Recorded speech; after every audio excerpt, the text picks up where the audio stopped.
Kita hari ini kembali ke dalam acara yang kita tekuni dan kita betul-betul komitkan, yaitu mau mempelajari firman Tuhan dari Injil Matius hingga Kitab Wahyu. Anda bersama dengan saya, Dr. Suhento Liao dan istri Liu Lilin, dan kita bersama-sama akan mempelajari hari ini. Kita sampai di Titus pasal yang ketiga. Titus pasal yang ketiga. Jadi sebelum membaca serta membahasnya, mari kita berdoa terlebih dahulu. Bapa di sorga, kami mohon berkat-Mu Tuhan, mohon tuntunan-Mu untuk radio ini. Biarlah Tuhan kendalikan, Tuhan pimpin agar menyiarkan kebenaran-Mu Tuhan. Dan juga kami semua yang terlibat, yang baik, yang operator dan pembawa acara segala macam, semuanya kami mohon Tuhan memimpin. Dan hari ini kami dalam acara Through the Bible, mohon Tuhan berkati, Tuhan pimpin agar acara ini berjalan dengan baik, agar kami memahami kebenaran firman-Mu dengan baik.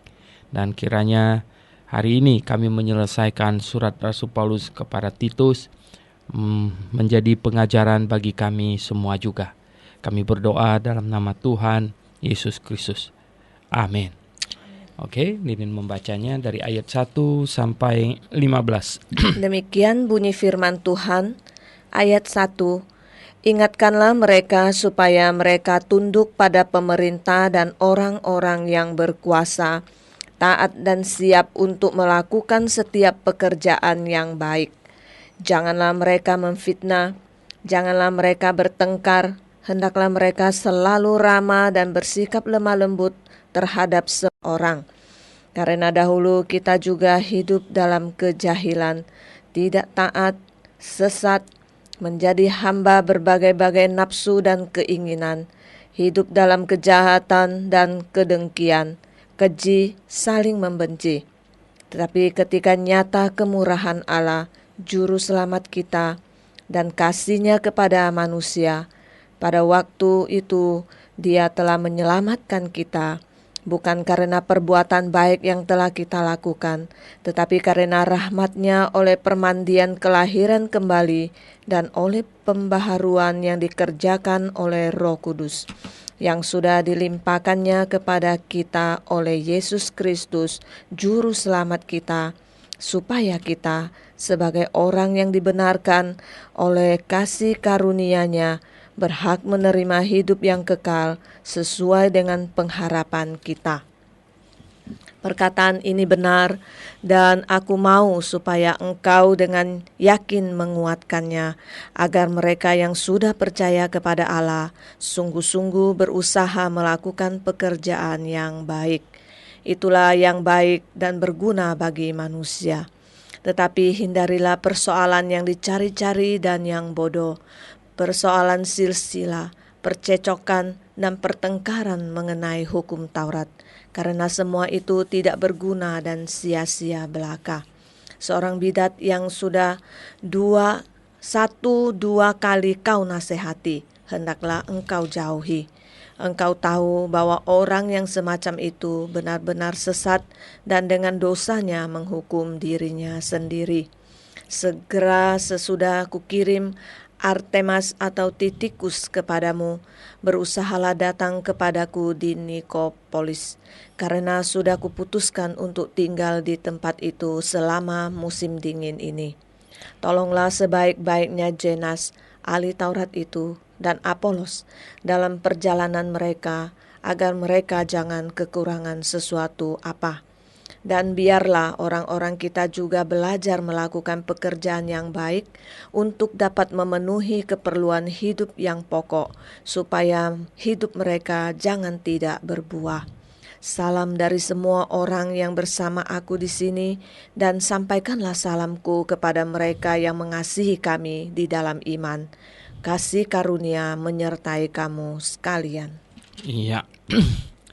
Oke, pendengar yang kami kasih dalam Yesus Kristus, surat Rasul Paulus kepada Titus, anak rohaninya yang sah pasal 3. Tentu didahului dengan di pasal 1, di mana Rasul Paulus berkata bahwa dia tinggalkan Titus di Pulau Kreta dengan maksud supaya Titus di Pulau Kreta itu memilih orang untuk ditetapkan sebagai gembala dari tiap-tiap jemaat di sana.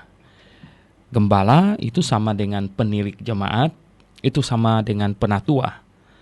Jadi gereja yang tidak melihat ini akan kacau karena akan tumpang tindih jabatan tetapi tidak tahu job description-nya apa. Dari Titus pasal 1 dapat kita lihat bahwa penatua disebut juga penilik. Dan di Kisah Rasul pasal 20 di ayat 17 disebut penatua, di ayat yang 27-28 disebut penilik dan gembala. Jadi penilik, gembala, penatua itu satu sesungguhnya. Dan kita tahu jadi Titus diberi tugas untuk mencari orang-orang yang memenuhi syarat untuk ditempatkan sebagai penatua atau sebagai gembala atau sebagai penilik. Nah, ini tugas Titus ya. Nah, kita lihat memang sebuah jemaat semakin lengkap semakin bagus ya. Ya kalau tidak berarti sekurang-kurangnya itu ada jemaat dan ada gembala, itu sekurang-kurangnya. Kalau tidak ada ini gembala, jemaat, dua ini komponen itu belum jadi jemaat ya. Belum jadi jemaat. Itu kalau hanya ada orang yang kumpul-kumpul, tidak ada orang yang menggembalakan, itu bisa jadi itu kambing liar gitu ya. Dan kalau katanya ada orang yang mau memimpin tapi tidak ada yang dipimpin, itu bukan gembala. Ya, itu bisa jadi tukang kayu ya, atau itu bisa jadi nelayan gitu ya, kan nggak ada dombanya gitu. Jadi pendengar yang saya kasih dalam Tuhan, komponennya sekurang-kurangnya itu ada jemaat dan ada gembala. Nah kemudian lebih indah lagi kalau ada diaken ya, dan lebih lengkap lagi kalau ada penginjil ya, ada penginjil, evangelis dan guru ya. Nah ada gereja yang aneh sekali ya, mereka tidak mengakui ada jabatan penginjil di gereja, tetapi mereka juga ada penginjil yang mereka sebut penginjil freelance begitu ya, aneh juga gitu ya. Nah pendengar yang saya kasih dalam Yesus Kristus, kita lihat di sini di pasal 1 Paulus suruh Titus untuk ya, menetapkan penatua ya, di pasal 2 ya. Titus mau mengajar kepada laki-laki tua tentang hidup terhormat, hidup bijaksana, demikian juga wanita-wanita tua. Nah, supaya mereka memberi contoh kepada generasi muda. Generasi muda perlu mempunyai idola di dalam jemaat. Jangan kita mengidolakan ya orang-orang dunia yang hidupnya kacau balau ya, hanya karena dia pintar nyanyi ya, lalu kita mengidolakannya, itu terlalu bodoh kita ini ya. Padahal hidupnya berantakan ya, hidupnya tidak beres ya, keluarganya berantakan. Mengapa kita mesti mengidolakan orang yang demikian ya? Dan siapa yang menjadi idola Anda, itu menunjukkan siapa Anda sesungguhnya dan kemana pikiran Anda terarahkan. Demikian juga idola dari anak-anakmu. Oleh sebab itu, Anda perlu tahu ya apa yang diidolakan oleh anakmu. Nah, mungkin arah pikirannya ke sana gitu. Jadi, pendengar yang saya kasih dalam Yesus Kristus, nah kita perlu mengarahkan pikiran anak-anak kita supaya mereka sungguh mengidolakan hal-hal yang baik, mengidolakan hal-hal yang rohani, mengidolakan hal-hal yang patut ya di dalam jemaat. Nah, sekarang kita ada di pasal 3. Di pasal 3 kita lihat ya, Rasul Paulus kembali memberi pesan yang ya sangat penting di sini, yang mirip dengan yang dia tuliskan di Roma pasal 13, yaitu mengenai pemerintah. Ingatkanlah mereka supaya mereka tunduk pada pemerintah dan orang-orang yang berkuasa. Ya, jadi orang Kristen adalah orang yang tunduk pada pemerintah. Saya pikir ya, pemerintah yang bijak, ya, orang-orang yang berhikmat yang menjadi pemerintah sepatutnya ya, mereka mestinya sangat senang dengan ajaran kekristenan seharusnya. Mengapa? Ya karena kekristenan mengajarkan kepada umatnya untuk ya tunduk pada pemerintah, untuk taat kepada pemerintah. Nah, kita lihat di sini katanya taat pada pemerintah dan orang-orang yang berkuasa, taat dan siap untuk melakukan setiap pekerjaan yang baik. Nah, ingat ini ya. Ini satu kalimat ya, satu kalimat. Tunduk pada pemerintah dan orang-orang berkuasa, taat dan siap melakukan setiap pekerjaan yang baik ya. Bukan yang tidak baik ya. Ingat ya, pekerjaan yang baik ya. Yang baik, yang terpuji ya. Mestinya tidak ada pemerintah yang yang berbuat jahat terhadap orang yang selalu melakukan kebaikan gitu. Ya toh? Dan ya ada banyak hal di dunia ini yang di mana orang lakukan kebaikan seharusnya dipuji ya, seharusnya mendapat hadiah malah, dan melakukan hal yang baik gitu ya. Jadi seperti mengajar orang untuk berbuat baik, mengajarkan kebenaran ya. Jadi tidak perlu ada orang yang merasa dipermalukan, atau tidak perlu ada orang yang merasa diserang dan lain sebagainya. Karena ya, kita menghormati pemerintah dan pemerintah tahu posisinya bahwa dia adalah yang mengatur supaya segala sesuatu jadi baik. Nah, pendengar yang saya kasih dalam Yesus Kristus, pada waktu zaman Rasul Paulus tulis surat ini masih belum sistem pemerintahan seperti sekarang. Ya, waktu itu masih sistemnya kaisar ya, dengan ini gubernur wilayahnya dan lain sebagainya. Nah, di mana kadang-kadang keputusan keadilannya ya sangat bias ya. Tapi sekarang kita ada di zaman modern, setelah Montesquieu mencetuskan trias politikanya, dan sekarang negara diurus ya melalui orang yang terpilih. Jadi bukan keturunan kaisar, tetapi dipilih dan dipilih untuk mengurus ya sejumlah besar orang ya, mengurus.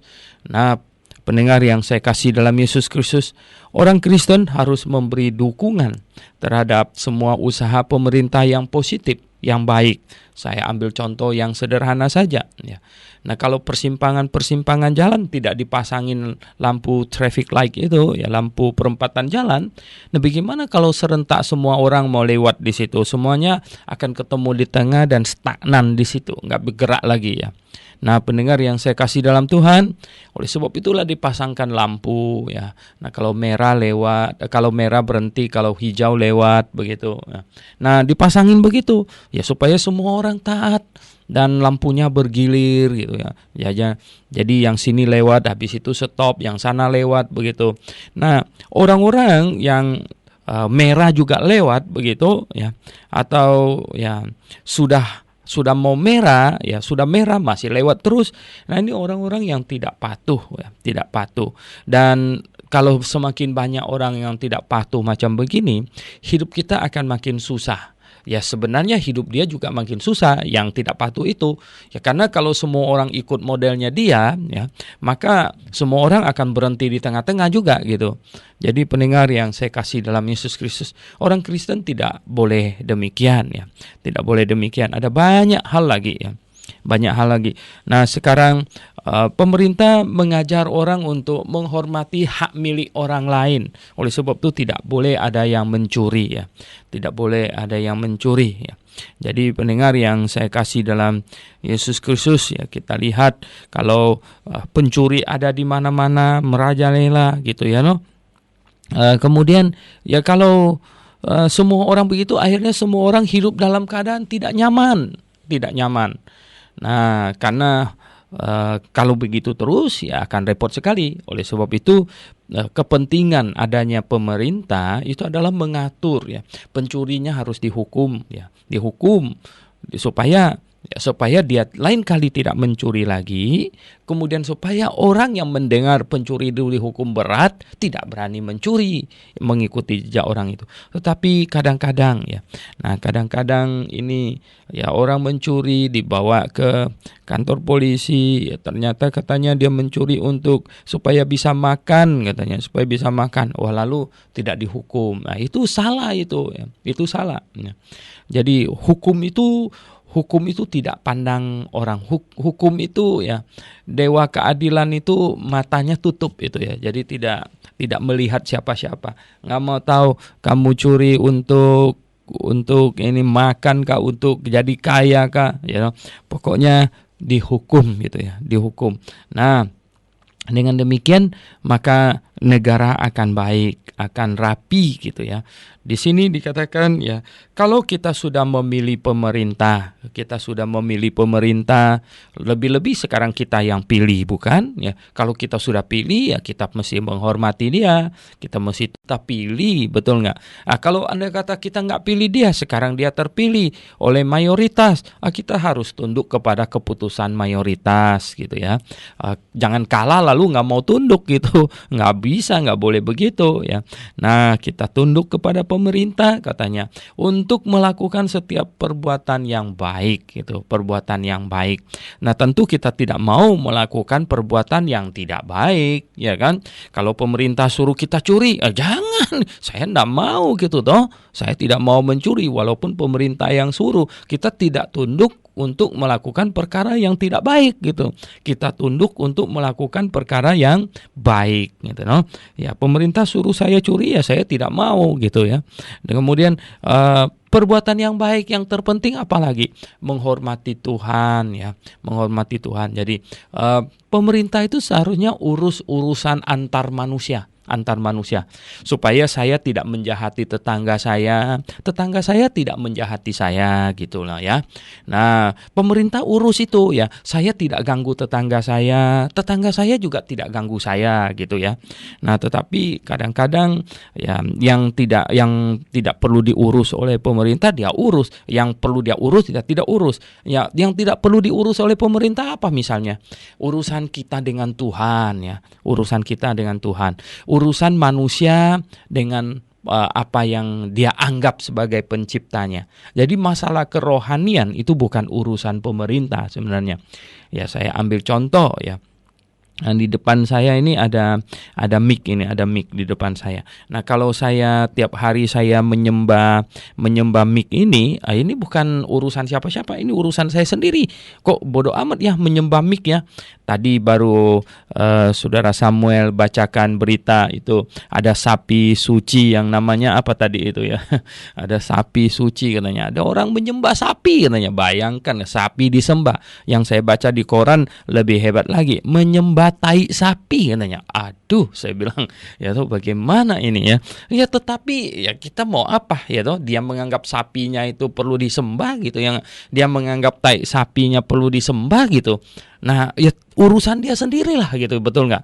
Ya toh. Nah, kalau Anda juga mau ikut nyembah tai sapi, ya itu urusan Anda gitu, ya kan? Jadi masalah kerohanian itu bukan urusan pemerintah.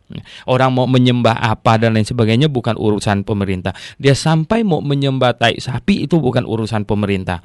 Nah, pemerintah mulai ikut campur tangan kalau dia mulai ambil tai sapinya lempar orang, itu perlu diurus itu. Itu perlu diurus. Itu artinya apa? Itu sudah urusan antar manusia gitu, antar manusia. Berarti dia berusaha menjahati orang pakai tai sapi itu. Itu perlu diurus gitu.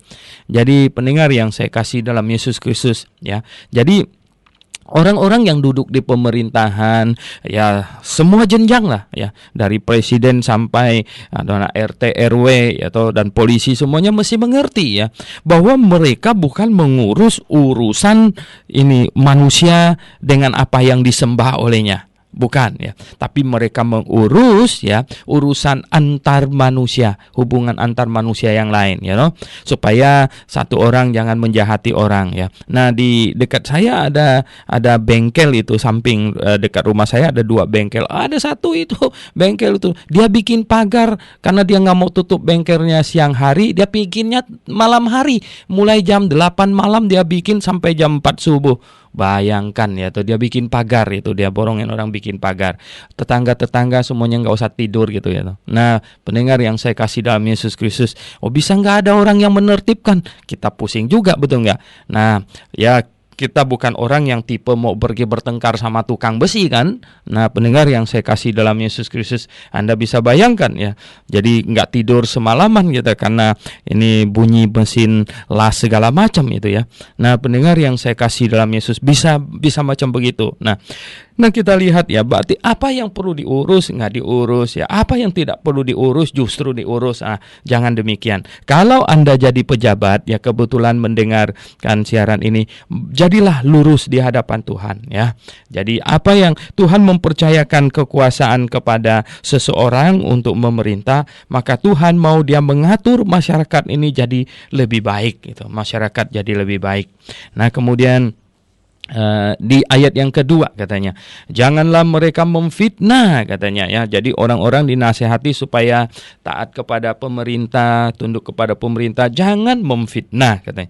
Janganlah mereka bertengkar, jangankan berkelahi, bertengkar aja jangan ya.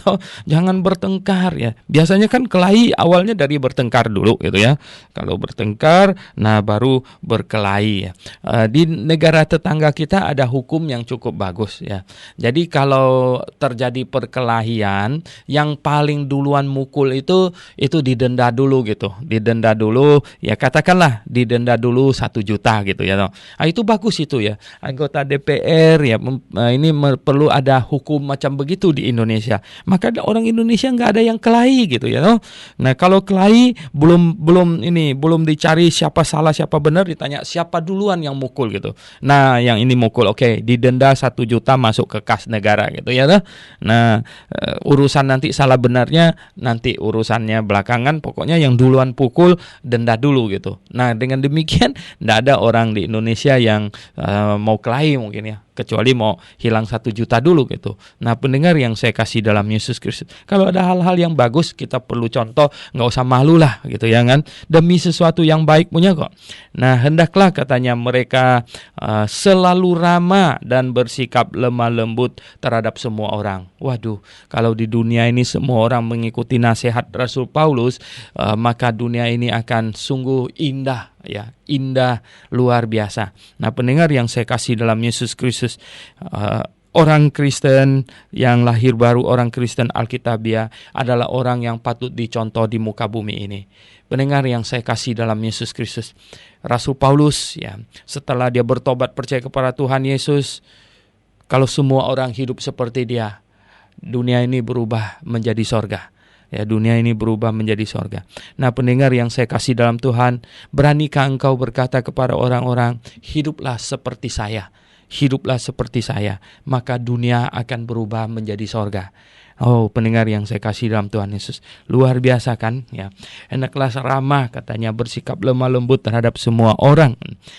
Karena ya dahulu kita juga hidup dalam kejahilan, tidak taat, sesat, menjadi hamba berbagai nafsu dan keinginan, hidup dalam kejahatan dan kedengkian, keji, saling membenci. Ya, pokoknya semua kejahatan itu ya, semua yang tadi disebut itu. Sebelum kita bertobat, kita hidup di dalam seperti itu. Nah, apakah Anda yang masih hidup di dalam di situ? Ya, kalau sudah bertobat, kita sudah tahu Tuhan Yesus sudah menggantikan kita dihukumkan karena semua kesalahan itu. Oleh sebab itu, sekarang ya saya sudah bertobat, sudah percaya kepadanya. Saya ingin hidup memuliakan Dia. Saya ingin mengikuti semua nasihatnya. Maka itu saya ikut belajar Alkitab. Saya ingin menjadi orang Kristen teladan di muka bumi ini, yang memberi contoh kepada semua orang di muka bumi ini. Sehingga kalau semua orang ikutin hidup saya, maka kita tidak perlu polisi, ya, maka penjara kosong semuanya. maka ya dunia ini akan seperti di sorga. Oh, pendengar yang saya kasih dalam Tuhan Yesus, itu kerinduan Tuhan. Maka melalui Rasul Paulus yang menasihatkan supaya semua orang hidup baik, ya, hidup baik sekali. Tetapi kan, ketika nyata kemurahan Allah Juru Selamat kita dan kasih-Nya kepada manusia, pada waktu itu Dia telah menyelamatkan kita. Oh, Tuhan Yesus akhirnya menyelamatkan kita. Tuhan Yesus menyelamatkan kita, yaitu dihukumkan untuk menanggung semua dosa kita. Kita sampai di ayat 5 dari Titus pasal 3. Pada waktu itu Dia telah menyelamatkan kita. Yesus Kristus, ya, yang di ayat 4 sudah disebut, ya, Dia menyelamatkan kita, juru selamat kita, menyelamatkan kita bukan karena perbuatan baik yang telah kita lakukan, ya. Tuhan menyelamatkan kita bukan berdasarkan perbuatan baik yang kita lakukan, tetapi karena kita mau bertobat, karena kita mau percaya sungguh-sungguh kepada, tetapi karena rahmat-Nya, katanya karena rahmat-Nya, karena kasih-Nya Dia datang menyelamatkan kita, mati untuk kita. Jadi karena rahmat-Nya, bukan karena kita ini ganteng, cakep, maka Dia mati bagi kita, bukan, tetapi karena rahmat-Nya. Dia katanya karena rahmat-Nya, ya, Dia oleh, ya, ini kata permandian kelahiran baru oleh pembaruan yang dikerjakan oleh Roh Kudus, ya. Ini kelihatannya supaya tidak salah paham, ya. Di situ itu tidak ada kata baptis, ya. Mestinya di situ itu ini kata permandian di situ, ya. Kata permandian bahasa Yunaninya itu dialautro, ya.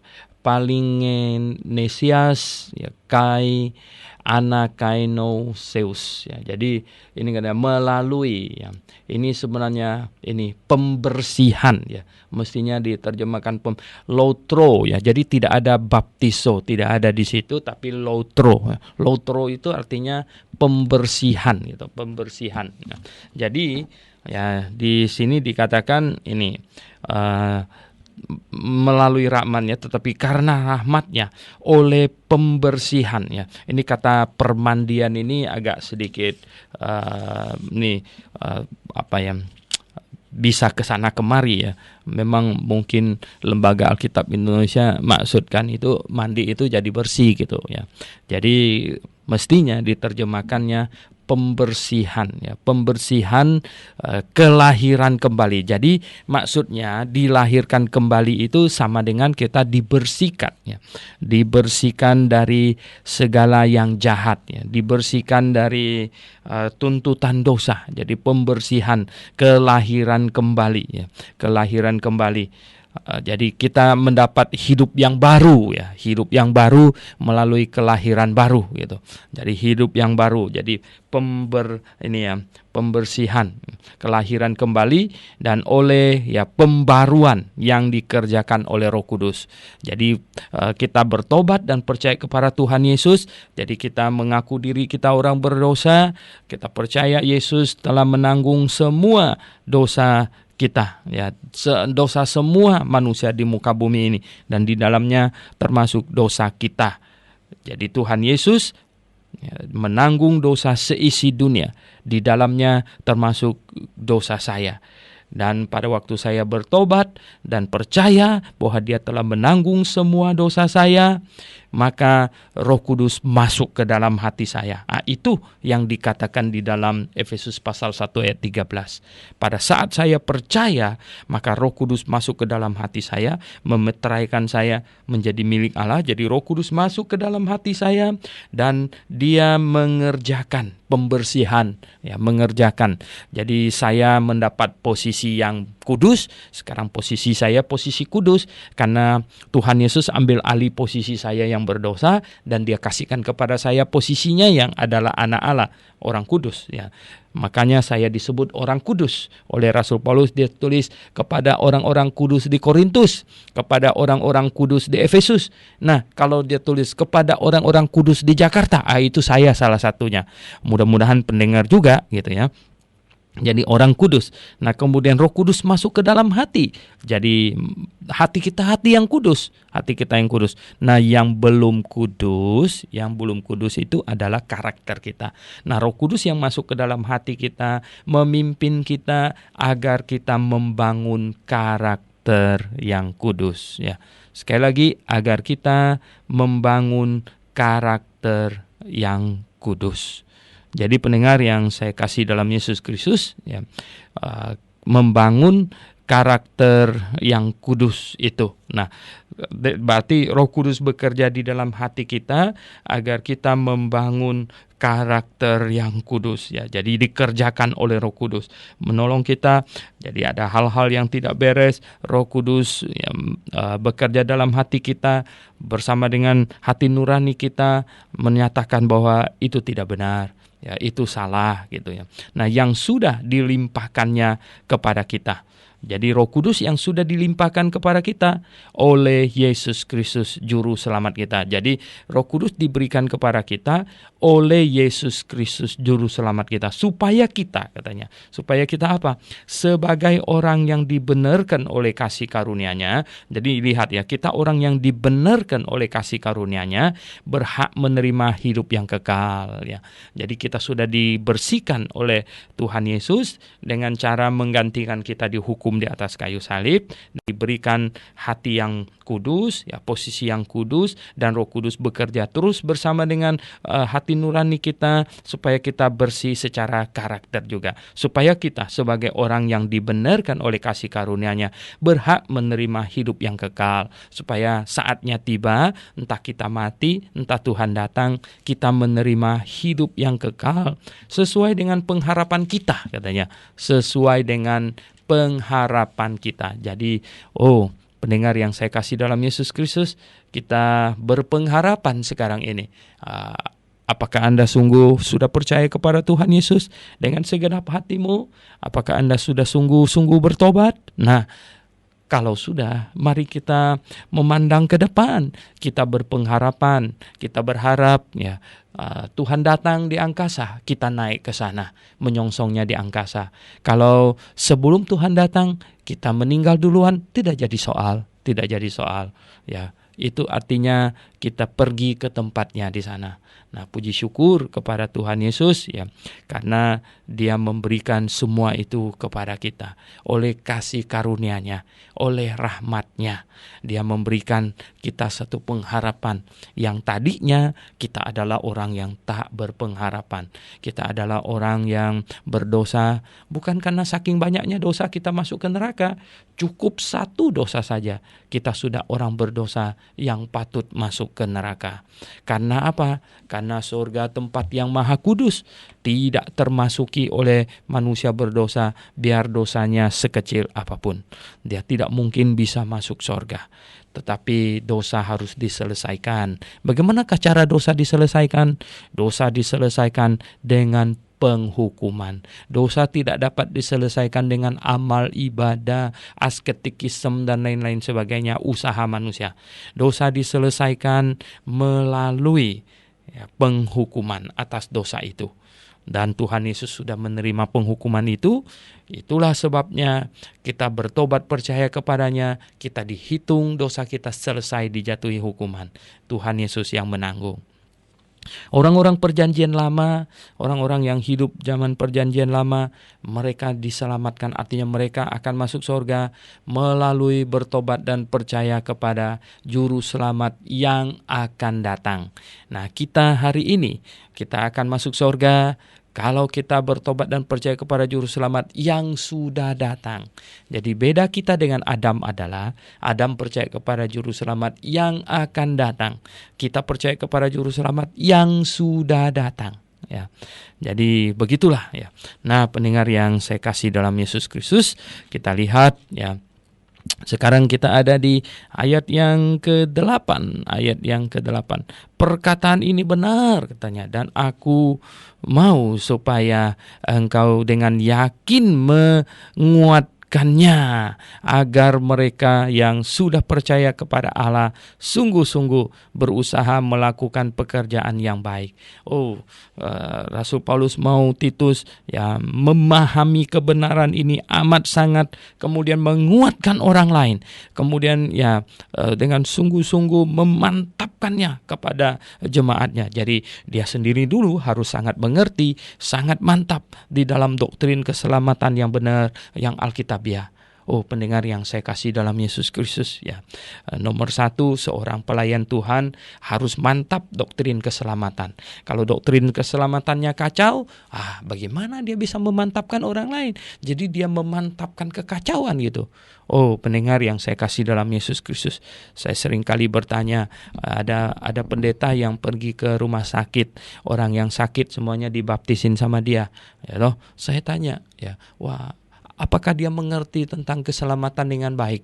Kelihatannya tidak mengerti. Mengapa? Orang yang sedang sakit di rumah sakit itu perlu mendengar Injil yang benar, apa perlu dibaptiskan? Sama sekali tidak perlu dibaptiskan. Yang mereka perlu adalah berita Injil yang benar, dan kemudian mereka sungguh-sungguh bertobat dan percaya Tuhan Yesus. Nah, kalau mereka sungguh-sungguh bertobat percaya Tuhan Yesus, dan kalau kemudian mereka mati, ya mereka akan masuk surga. Kalau tidak mati, kemudian sembuh pulang ke rumah, ya bergabung ke dalam jemaat, kemudian baru dibaptis gitu. Bukan baptiskannya di rumah sakit. Yang membaptiskannya di rumah sakit itu pendeta tidak ngerti kebenaran gitu. Dia tidak mengerti kebenaran. Dia bahkan bisa menjebloskan orang yang bersangkutan itu ke dalam neraka. Mengapa? Karena dia hampir mau mati, kemudian sekarang dia diberikan konsep yang salah, seolah-olah dia akan masuk surga karena sudah dibaptis.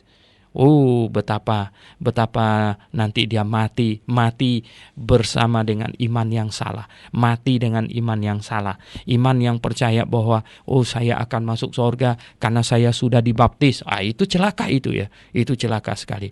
Dia akan masuk surga karena Tuhan Yesus sudah menanggung semua dosanya. Nah, dia mesti percaya itu. Dia bukan percaya saya akan masuk surga karena saya sudah dibaptis. No, ya. Kalau dia percaya itu, dia justru tidak masuk. Jadi pendengar yang saya kasih dalam Yesus Kristus, lihatkah Anda betapa banyak pendeta yang mengirim orang ke neraka tanpa dia sadar mungkin? Ya. Mengapa?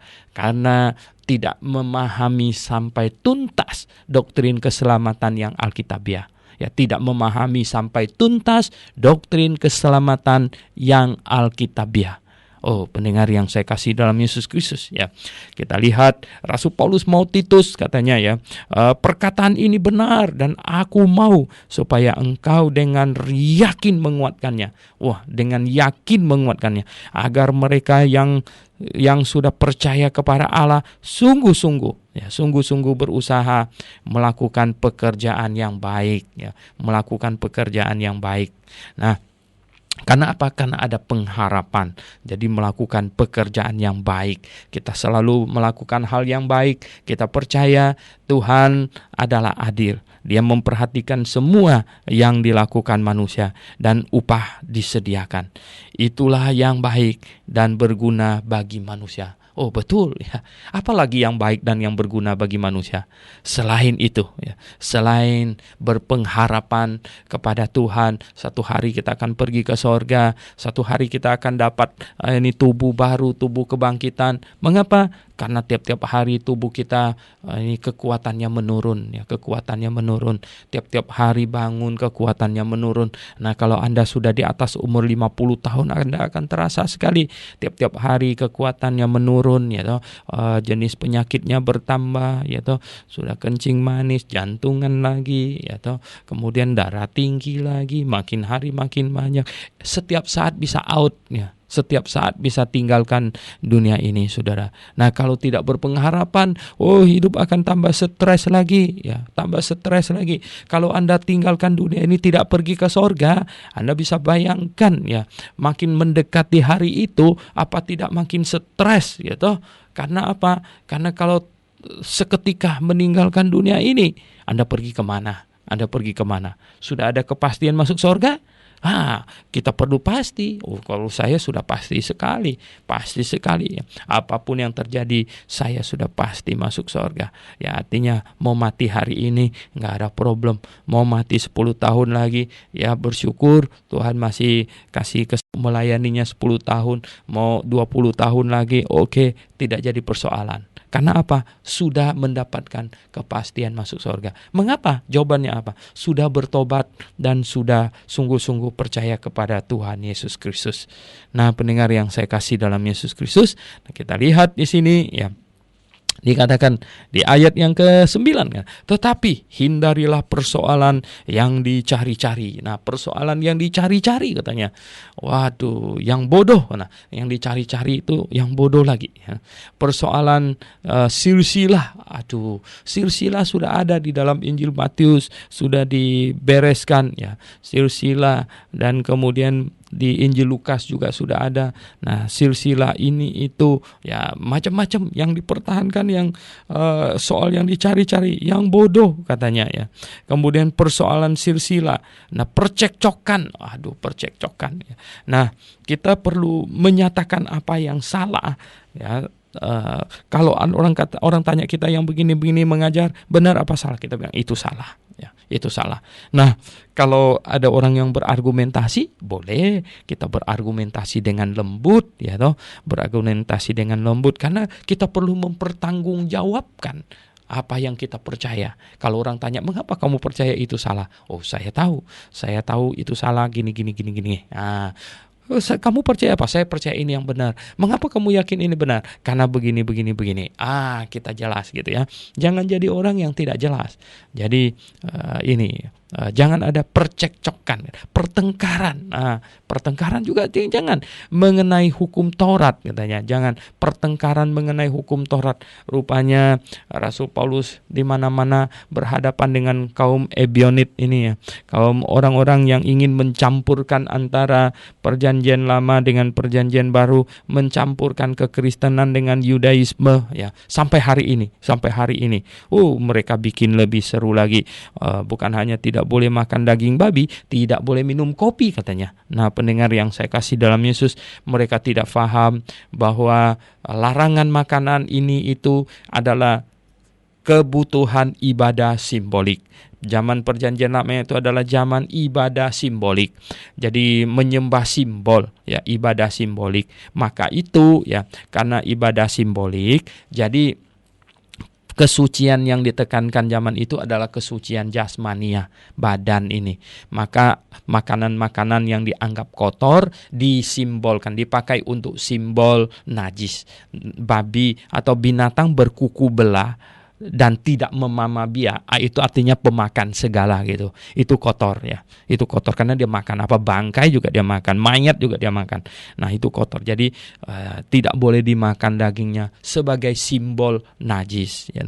Tetapi sekarang kita ada di zaman ibadah hakikat, ibadah dengan hati. Yang dipentingkan di zaman ibadah dengan hati ini adalah kesucian hati, bukan kesucian badan. Nah, karena kesucian hati, maka tidak ada lagi urusan makanan mempengaruhi kesucian hati. Oleh sebab itu sekarang sudah boleh makan apa saja. Tuhan Yesus sendiri yang berkata, makan apa saja. Karena yang menajiskan orang itu bukan yang masuk ke dalam mulut lagi, tapi yang keluar dari mulut itu. Nah, itu yang Tuhan Yesus katakan. Jadi pendengar yang saya kasih dalam Yesus Kristus, katanya itu sudah ya. Ini karena semua itu katanya tidak berguna dan sia-sia belaka, kata Rasul Paulus. Nah, ayat 10 dia bilang apa? Seorang bidat yang sudah 1-2 kali kau nasihati, hendaklah engkau jauhi. Nah, pendengar yang saya kasih dalam Yesus Kristus ya, ini sikap yang sangat dewasa. Kalau Anda tahu ada orang yang salah, sesat, mungkin ada orang sesat datang ke rumah Anda, ya, Anda dengar dia mengajar katanya. Katanya sekarang kita tidak boleh ini diajar oleh Rasul Paulus, kita diajar oleh Tuhan Yesus saja. Loh, kok jadi begitu? Ya loh. Nah, sedangkan Tuhan Yesus mengajar melalui Rasul Paulus. Nah, ini jelas sesat ini ya. Sesat sekali. Nah, orang bidat katanya yang sudah 1-2 kali kau nasihati tapi masih keras kepala ya, pembangkang gitu, hendaklah engkau jauhi. Bukan ajaknya berkelahi gitu ya toh, tetapi engkau jauhi katanya. Jadi jangan ini ya, jangan bersahabat dengan dia. Karena apa? Sudah dinasehati loh, ya sudah dinasehati ya. 2 kali loh, sudah dinasehati 2 kali.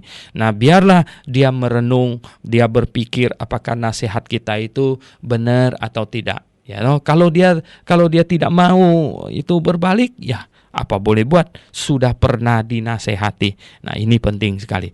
Jadi pendengar yang saya kasih dalam Yesus Kristus, Rasul Paulus memberi pengarahan kepada Titus bagaimana sikapnya terhadap ini pengajar-pengajar sesat ini, bidat-bidat ini ya. Bagaimana sikap kita? Oh, kalau ketemu di pasar masih boleh tersenyum samanya dan halo gitu, boleh nggak? Oh ya boleh, boleh. Tetapi ya tentu kita tahu sampai batas mana kita ini ya bersama dengan dia. Tentu kita tidak mau kalau dia bilang, wah ayo saya ini ya kita duduk ini ya ngobrol-ngobrol ya, kita bilang ya saya tidak ada waktu ya toh. Karena apa? Karena ini jelas kalau yang sudah diketahui ini ajaran sesat ini ya, ini ajaran sesat ini ya, yang mengajarkan misalnya Yesus Kristus itu bukan Allah, hanya manusia saja. Oh, kita sudah tahu. Wah, ini bahaya ini ya. Ini bahayanya. Jadi katanya ini bidat yang sudah 1-2 kali kau nasihati, ya katanya hendaklah engkau jauhi. Jangan sampai ya terjadi ini penetrasi ya, jangan sampai terjadi itu.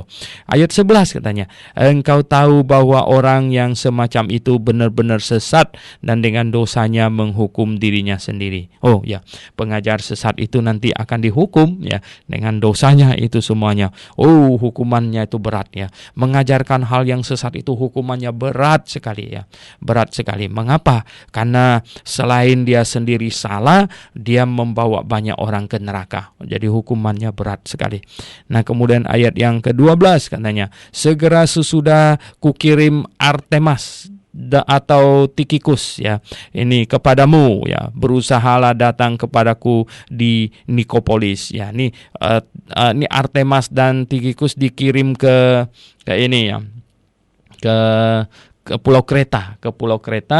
Kemudian Rasul Paulus minta, nah setelah Artemas dan atau Tikikus sampai ke sana, jadi pos di sana sudah ada yang mengamatin ya, sudah ada yang menguatkan jemaat di sana untuk menghadapi ini pengajar-pengajar sesat itu. Maka Titus diminta segera berangkat menuju ke Nikopolis. Nikopolis ini adalah satu kota kecil di sebelah barat dari ini kepulauan Yunani di sana itu ya. Jadi di Teluk ya, di Teluk. Nah, Rasul Paulus memutuskan mau melewati musim dingin di situ, dan diperkirakan surat ini ditulis dari Korintus. Jadi Rasul Paulus sedang dari Korintus mau menuju ke Nikopolis, dan kemudian dia minta supaya Titus juga menuju ke Nikopolis supaya kumpul di situ ya, di kota Nikopolis ini. Mungkin Rasul Paulus ada jemaat juga di sana ya. Nah, lihat ya betapa indahnya dia ingin kumpul dengan Titus di situ. Mungkin mau memberikan banyak lagi masukan ya, pengajaran, menguatkannya lagi. Tolonglah Jenas ya, Jenas ini ya, Jenas ahli Taurat. Wah, rupanya ahli Taurat juga bertobat ya, Jenas ahli Taurat ya. Dan Apolos dan Apolos ini ketemu lagi namanya. Wah, Apolos sekarang sudah menjadi ini ya, menjadi seorang yang setia melayani bersama Rasul Paulus dalam perjalanan mereka. Jadi tolong mereka katanya, tolong mereka agar mereka jangan kekurangan suatu apa. Kasih ongkos jalan lah ya, kasih ongkos jalan. Ya suruh Titus ya, suruh Titus ini. Rupanya ini 2 orang ini pengkhotbah keliling, mungkin Apolos itu penginjil pengkhotbah keliling ya. Dan katanya, dan biarlah orang-orang kita juga belajar melakukan pekerjaan yang baik untuk dapat memenuhi keperluan hidup yang pokok, supaya hidup mereka jangan tidak berbuah. Anak pendengar yang saya kasih dalam Yesus Kristus, Rasul Paulus mau supaya jemaat ya, rajin berbuat baik, menolong pelayan-pelayan Tuhan, jangan sampai mereka kekurangan, kelaparan. Nah, bagaimana ya toh kalau orang yang melayani Tuhan sampai kekurangan, kelaparan, nah Tuhan akan menuntut ya, Tuhan akan marah besar kepada orang Kristen ya, orang Kristen jemaat yang diberi berkat materi tetapi tidak menyalurkannya untuk melayani Tuhan, ya hanya dimakan sendiri saja, hanya untuk ya kepuasan dan kemewahan sendiri. Nah, Tuhan akan marah besar ya. Karena apa? Karena Tuhan memberikan berkat materi kepada anak-anaknya adalah supaya itu disalurkan untuk melayani Tuhan. Nah, bagaimanakah cara Tuhan mengirim uangnya kepada jemaatnya? Dengan cara apa? Oh, dengan cara memberkati kehidupan anak-anaknya. Ya toh, itulah, oleh sebab itulah maka orang yang hidupnya diberkati Tuhan ya, maka dia harus ya menyalurkannya untuk pekerjaan Tuhan.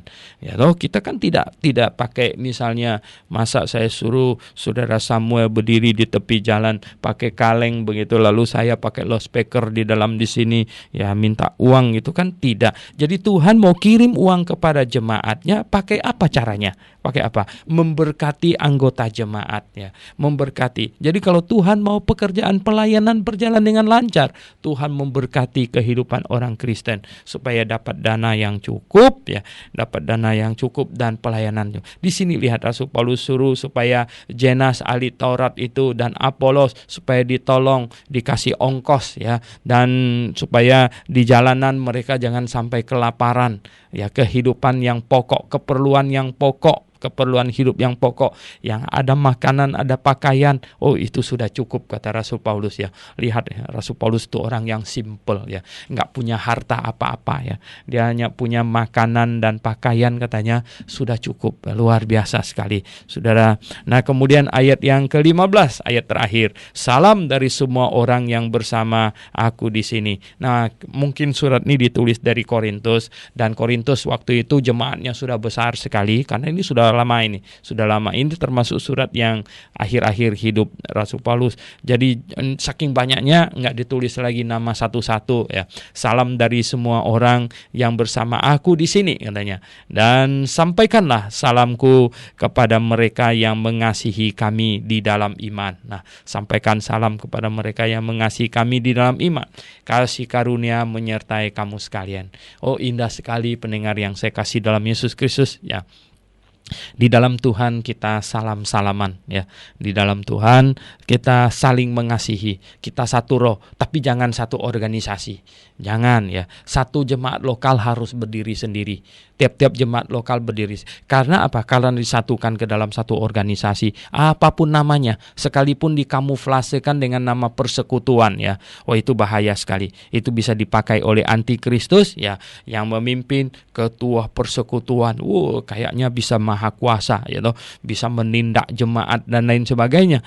Itu bisa dipakai oleh iblis itu ya. Kita satu iman, satu doktrin, satu kasih, satu roh ya. Tetapi organisasi tiap-tiap gereja lokal harus independen ya. Tiap-tiap gereja lokal harus independen. Nah, puji syukur kepada Tuhan pendengar sekalian, hari ini kita menyelesaikan surat Rasul Paulus kepada Titus ya. Puji syukur kepada Tuhan, dan ya besok kita akan bahas surat Filemon, surat Rasul Paulus kepada Filemon besok ya. Mari kita berdoa. Bapa di sorga, kami sudah mempelajari firman-Mu sampai selesai surat Titus ini. Tuhan, kami mengucap syukur, mohon berkat-Mu agar kami mengingatnya, agar dia sungguh-sungguh mempengaruhi seluruh hidup kami, sikap kami kepadamu, dan juga Tuhan, pertumbuhan iman kami biarlah makin hari makin pesat. Kami berdoa dalam nama Tuhan Yesus Kristus. Amin.